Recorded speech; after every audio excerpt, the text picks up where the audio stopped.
Hello friends, price action Telugu ఛానల్లోకి మిత్రులందరికీ స్వాగతం. సో ట్రేడర్స్ మనం చూసుకున్నట్టయితే రెండు రకాలు ఉంటారు. ఒకళ్ళు వచ్చేసరికి డిస్క్రిషనరీ ట్రేడింగ్ చేస్తుంటారు, ఇంకా రెండో వర్గం వచ్చేసరికి సిస్టమాటిక్ ట్రేడింగ్ చేస్తుంటారు.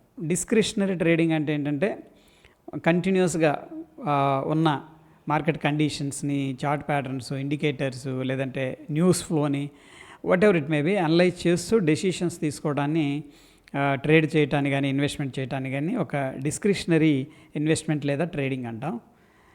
అయితే రెండోది వచ్చేసరికి సిస్టమాటిక్ అనమాట.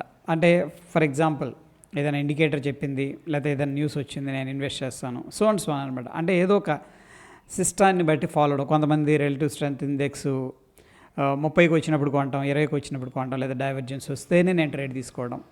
సో లైక్ వైజ్ అనమాట. ఒకటేమో డిస్క్రిషనరీ, రెండోది వచ్చేసరికి ఈ యొక్క సిస్టమాటిక్ ట్రేడింగు. డిస్క్రిషనరీ అంటేనేమో వాళ్ళే డిసైడ్ చేస్తుంటారు, మార్కెట్ ఇలా ఉండొచ్చు, ఇలా ఉంటుంది, ఈ ప్యాటర్న్ నేను చూశాను ఫాస్ట్లో, ఇలాగే ఈసారి కూడా రియాక్ట్ అవుతుంది. ఆ యొక్క పాస్ట్ ఎక్స్పీరియన్స్ని దాన్ని యూజ్ చేసుకొని ట్రేడ్స్ తీసుకోవడం అనేది జరుగుతూ ఉంటుంది. అయితే మా గురువు గారు అనిల్ హుడ్డా గారు ఉన్నారు. హీఈస్ వెరీ గ్రేట్ పర్సన్ అనమాట. అయితే ఎక్కువగా ఇంటరాక్ట్ అవ్వరు, ఇంట్రావర్ట్ లాగా ఉంటారనమాట. బట్ అతను నేను అబ్జర్వ్ చేశాను, ఆ సార్ని. ఏంటంటే చాలా కంప్లీట్గా డిస్క్రిషనరీ ట్రేడ్ చేస్తూ ఉంటారు. అంటే లైక్ నేను ఇండికేటర్ ఇలా ఉంటే, లేకపోతే ఎఫ్ఐఎస్ అమ్మితే నేను కొంటాను, లేకపోతే వాళ్ళతో పాటు ఉంటాను అని చెప్పేది కరెక్టే.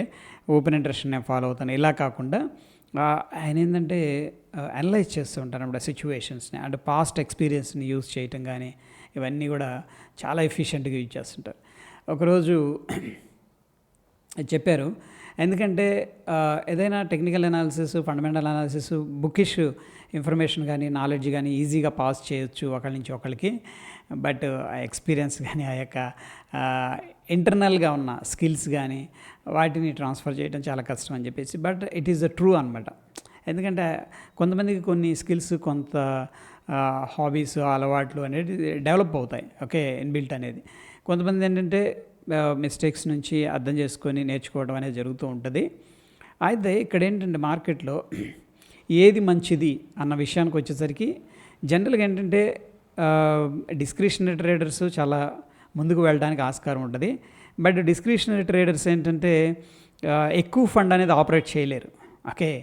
సో ఎందుకంటే ఆ ఫండ్ రిస్క్ ఇవన్నీ కూడా డిఫరెంట్గా ఉంటాయి. అందుకే ప్రొప్రైటరీ కానీ పెద్ద పెద్ద ఇన్స్టిట్యూషన్స్ వాళ్ళందరూ కూడా ఒక సిస్టమ్ ఫాలో అవుతారు. ఓకే, నా పోర్ట్ఫోలియోలో ఫర్ ఎగ్జాంపుల్ ఒక ప్రొప్రైటరీ ఉంది.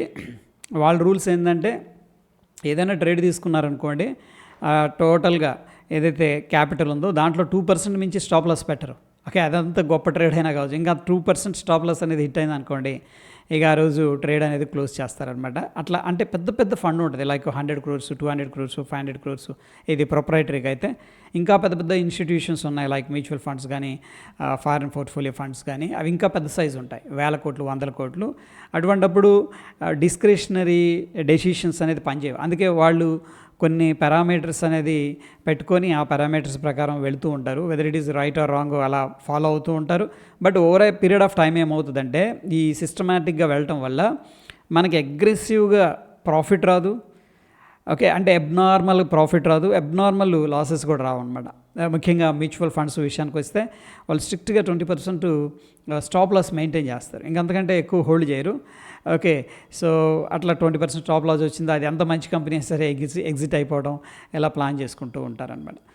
అయితే ఫ్రెండ్స్, ఎప్పుడైనా సరే మనం రిటైలర్స్ ముందుకు వెళ్ళాలి అన్న విషయానికి వచ్చేసరికి డెఫినెట్గా ఈ యొక్క డిస్క్రిషనరీ స్కిల్స్ అనేది డెవలప్ చేసుకోవాలి. ఎందుకంటే మనం చిన్న కార్పస్తో ఉంటాం, మనకి పెద్ద పెద్ద ఫండ్ ఉండదు.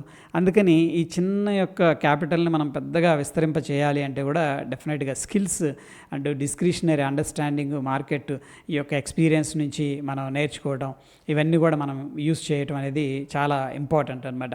ఎప్పుడైతే వీటి మీద మనం ఫోకస్ చేస్తామో డెఫినెట్గా అంటే మనకి క్వాలిటీ రిజల్ట్స్ రావడం అనేది జరుగుతుంది. సో ఇది ఫ్రెండ్స్ సింపుల్గా డిస్క్రిషనరీ అంటే ఏంటి అండ్ నెక్స్ట్ సిస్టమాటిక్ అంటే ఏంటి. బట్ మనం ఎక్కువగా వినేటప్పుడు, చదివేటప్పుడు ఈ సిస్టమ్, మీకు ఒక సిస్టమ్ ఉండాలి అంటారు. In the system in the sense it's not indicator, కొన్ని సెట్ ఆఫ్ రూల్స్ అనమాట. ఓకే, నేను ఈరోజు ఇంత స్టాప్ లాస్ పెడతాను అండ్ ఓవర్ ట్రేడింగ్ని కంట్రోల్ చేసుకుంటాను, ఇన్ని ట్రేడ్లకే నేను పరిమితంగా ఉంటాను.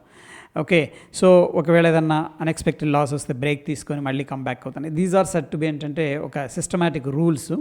ఓకే, ఈ రూల్స్ని ఫాలో అవుతూ మన యొక్క స్కిల్స్ని, మన యొక్క అబ్జర్వేషన్స్ని అండ్ ఇంప్రూవ్ చేసుకుంటూ వెళ్తూ ఉన్నామంటే మనం నెక్స్ట్ లెవెల్కి వెళ్ళడానికి, మన క్యాపిటల్ గ్రో అవడానికి అయితే చాలా ఆస్కారం ఉంటుంది. సో ఇది జస్ట్ మీతో ఎంగేజ్ అవ్వడానికి ఈ వీడియో అనేది చేస్తున్నాను.